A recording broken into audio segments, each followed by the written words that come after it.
僕を連れて進め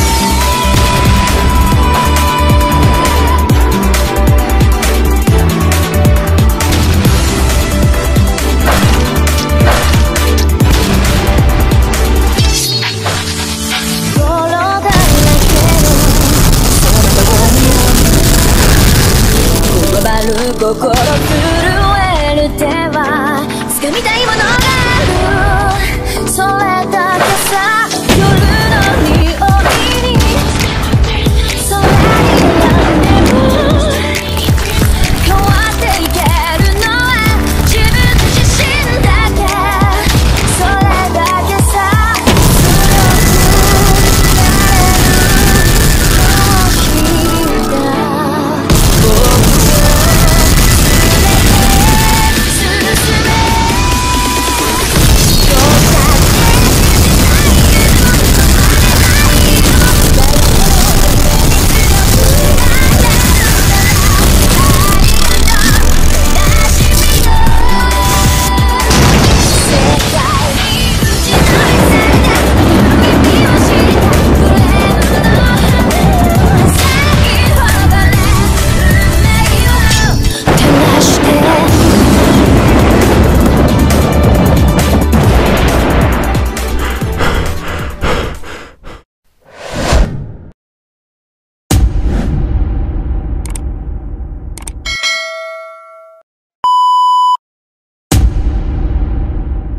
Hello mga ka-unit! Kamusta kayo? Andito muli ang inyong lingkod upang muling magbahagi sa inyo ng ating paboritong anime na One Piece, episode 1047. Bago ang lahat mga ka-unit, kung bago pa lamang kayo sa ating munting channel, ay maaaring makikisupport naman ito. Sa simpleng pag-like, pag-share, at pag-subscribe ay napakalaking tulong na nito. At huwag niyo rin kakalimutan mga ka-unit na i-click o i-hit ang ating notification bell upang updated kayo sa ating latest uploads. Nagsimula ang chapter na ito mga ka-unit na lubang pinanghihinaan pa rin ng loob itong si Momonosuke upang gumawa ng Dragon Clouds at patuloy pa rin pinapalakas at ini-encourage ni Yamato itong si Momo na kaya niya ito. Sa kabilang banda ay nagkaroon ng flashback 20 years ago itong si Momonosuke. Ito ay ang mga panahon na kasalukuyang nasusunog ang kastilyo ni Oden. Makikita natin na umiiyak ng gusto itong si Momo sapagkat ayaw nitong iwan ang kanyang inang si Toki at sumama kay Kinemon. Sinabi ng kanyang inang si Toki na matapos siyang pumunta 20 years sa future ay naniniwala ito na mabubuhay muli ni Momonosuke ang Kozuki clan. Agad namang pinalakas ni Kinemon ang loob nitong si Momonosuke at sinabing walang sinong tao ang dapat maguluhan o questionin pa ang isang inang ganito katindi ang pananalig at paniniwala sa kaniyang anak matapos ang mga sinabi ni Toki kay Momo. Dagdag pa niya na ito ay ang Land of Samurai. Kapag ang isa ay nakaranas ng pagkabigo dito, ang magiging buhay ng mga natira dito bilang samurai ay mawawala, maglalaho at magiging masalimuot. Sinabi rin niya ng kinig sa kanyang inang si Toki.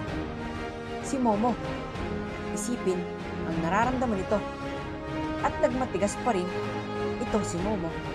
Sinabing hindi siya aalis na hindi kasama ang kaniyang ina at ang kapatid na si Yori papunta sa inaharap. Dagdag pa ni Kinemon na wala na ang pinuno nilang si Oden at hindi na lamang tila tagapagmana itong si Momo, kundi ang susunod na magiging pinuno nila at ng buong samahan ng samurai.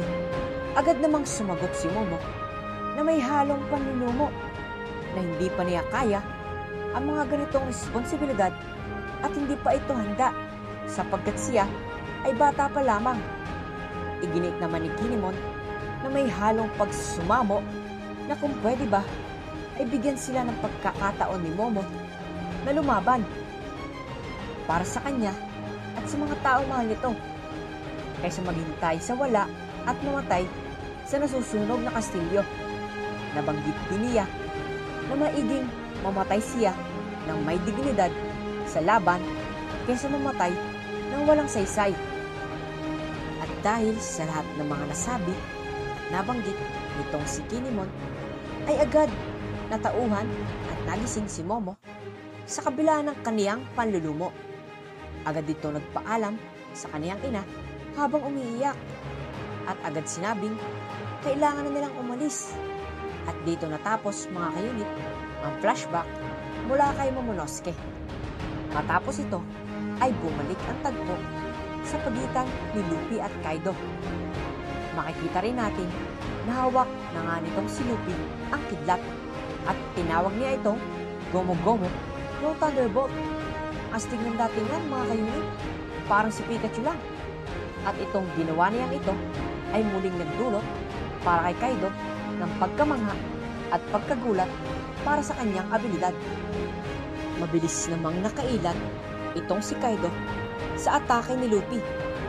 Sinabi ni Kaido na maaari daw maglaro lamang itong si Luffy hanggang gusto niya. Subalit, wika ni Kaido, pinaikot naman ni Luffy ang kanyang sarili at akmang aatakihin niyang muli si Kaido. Wika muli ni Kaido na sa bandang huli, ang malakas na Devil Fruit Juicer at power ay hindi sapat upang lupigin ang buong karagatan. Ang ambang atake naman ni Luffy ay hindi nagtagumpay sapagkat unang tumama ang atake ni Kaido na direktang tumama sa mukha ni Luffy. Dagdag pa ni Kaido, walang kakayahan si Luffy na pasunodin ang mundo sa kaniya. Inihalang tulad ni Kaido si Luffy kay Roger na hindi kagaya ni Roger, wala itong kapangyarihan na Devil Fruit. Dito mga kayunit ay malinaw na ipinapahayag sa atin ni Kaido na hindi Devil Fruit Juicer si Roger. Sinabi rin niya na malalampasan lamang ang paghadlang o amang hadlang sa paglupig ng buong karagatan kagaya ni Roger sa pamamagitan ng haki lamang mga kayunit. Habang binabanggit lahat ng ito ni Kaido, ay walang humpay din ang pag-atake nito kay Luffy gamit ang kanyang kanabo na Death Destroyer Thunder Bagua. Hindi naman bumitaw itong si Luffy sa pagkakakapit sa kanyang dibdib at pinilit ni Kaido na bumitaw itong si Luffy sa pamamagitan ng paggampas ng braso ni Luffy. At hindi pa rin bumitaw itong si Luffy sa pagkakakapit sa kanyang dibdib na nagsilbing dahilan upang malaman nitong si Kaido ang eksaktong posisyon ni Luffy at maatake niya ito ng mas accurate. Napansin din ni Kaido na tila mahina itong si Luffy sa mga slashing attacks, kaya agad itong nag-transform bilang dragon at nagpakawala ng Dragon Twister Demolition Breath. Sa kabilang banda mga kayunit, patuloy ang nangyayaring Fire Festival sa Flower Capital. Patuloy ang kasiyahan ng mga mamamayan dito.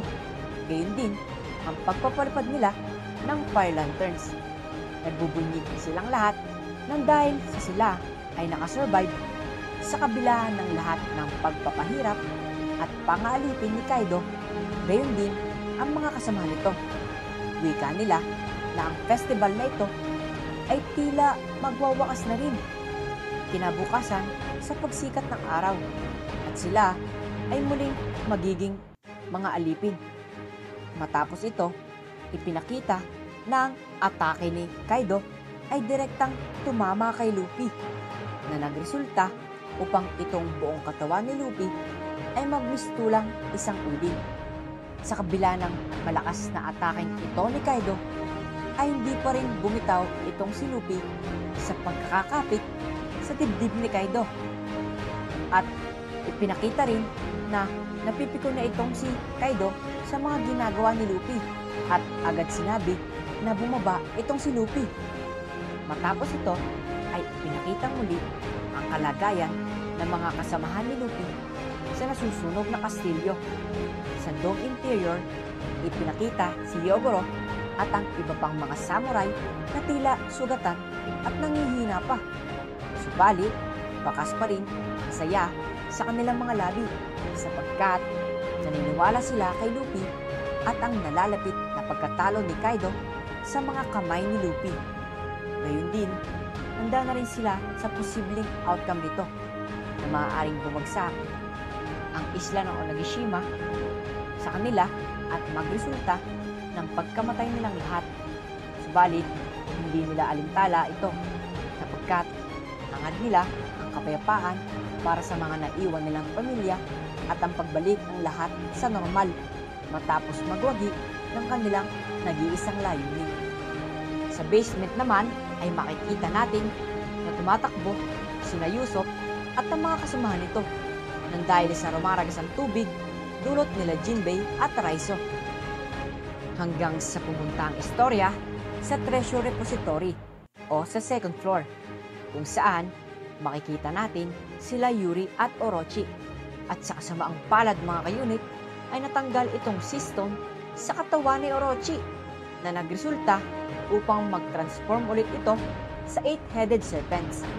Ngunit makikita natin mga kayunit na imbis na 8-headed ay isa na lamang ito. Ang ibig sabihin ay isa na lamang din ang buhay nitong si Orochi. At habang nag-aapoy pa rin ang katawan niya ay walang awa niyang sinabi na kung mamamatay daw siya ay isasama niya itong si Yuri sa kabilang buhay. Sa huling tagpo mga kayunit ay makikita natin na gulat itong si Yamato at Momonosuke dahil sa gagawing atake ni Luffy sapagkat pinalaki niya ang kanyang kamao na kasilaki ng buong isla ng Onigashima at akmang susuntukin itong si Kaido. Agad namang tinanong ni Yamato kung seryoso ba itong si Luffy at preparado para sa magiging resulta ng ataking ito. Pinigil din ni Momo si Luffy sa kanyang gagawin. At bago tayo matapos mga kayunit, ay maaaring bumalik muna tayo ng bahagya patungkol sa ginamit na abilidad ni Luffy na Gomu Gomu no Thunderbolt. Para sa akin mga kayunit, ay hindi ito nagkataon lamang sapagkat may kakayahan talaga itong si Luffy na gumawa ng sarili nitong kidlat nang dahil nga sa free will ng kanyang abilidad sa pakikipaglaban.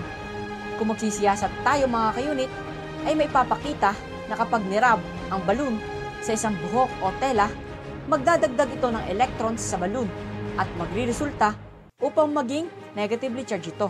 Kung posible talaga ang lahat ng ito mga kayunit, ay maaari ngang makapag-produce si Luffy ng sarili niyang kidlat. Lubang kahanga-hanga ang abilidad na ito kung magkakataon mga kayunit. Iba talaga mag-isip ang legendary na si Oda. Ano pa kayang mga abilidad ang may papakita sa atin ni Luffy? Itutuloy nga ba ni Luffy ang kanyang atake sa kabila ng threat na maaaring gumuho ang isla ng Onigashima at magresulta upang marami ang mamatay?